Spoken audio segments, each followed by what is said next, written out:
بکھر رہتے ہو، نہ دلوں کا اطمینان۔ مجھے ایک بات بتاؤ جی، ہمارا کیا رویہ ہونا چاہیے؟ ہم دل میں بڑے پریشان ہوتے ہیں، ہم دل کا اطمینان ڈھونڈ رہے ہیں، پیسے بھی آ گئے اطمینان نہ آیا، بیوی بچے مل گئے اطمینان نہ آیا، بلڈنگیں چڑھا لی اطمینان نہ آیا۔ آخر کیوں نہیں آیا؟ جب سے پیدا ہوئے پریشان ہوئے، مر کے بھی چین نہ پایا تو کہاں جائیں گے؟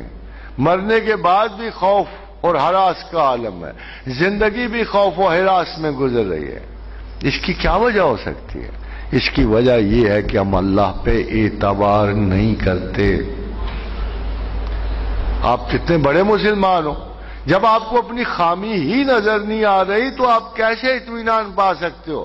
خدا کہتا ہے مال دے دوں گا، کافر کو بھی دوں گا، سونے چاندی کے اس کے در و دیوار کر دوں گا، بیوی بچے جتنے مرضی مانگ لو، میں نے اس زنیم کو بھی دے دیا، ولید بن عتبہ کو بھی دے دی، تم کو بھی دے دوں گا، جتنا مرضی لے لو، مکان محلات جو چاہے لو، مگر ایک چیز نہیں دوں گا، الا بذکر اللہ تطمئن القلوب، دل کا اطمینان نہیں دوں گا۔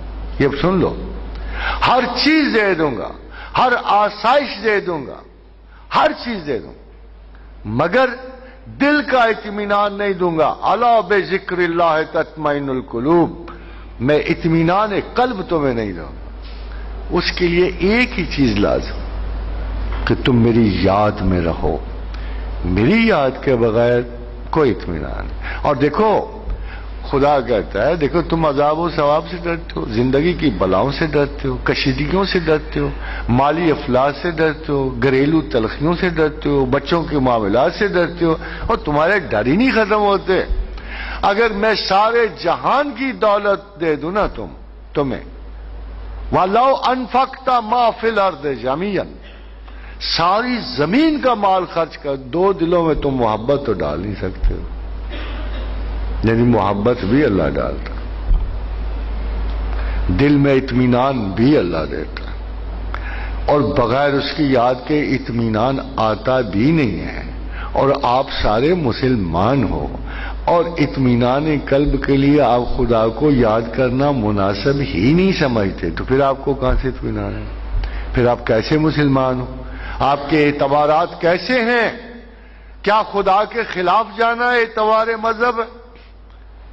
کیا یہ اعتبار کی بات ہے جب میں آپ سے یہ کہوں کہ یار قرآن یہ کہہ رہا ہے، اللہ یہ کہہ رہا ہے کہ بغیر میری یاد کے تمہیں اطمینان قلب نصیب نہیں ہے، تو آپ کہاں ڈھونڈنے جا رہے ہو اطمینان قلب؟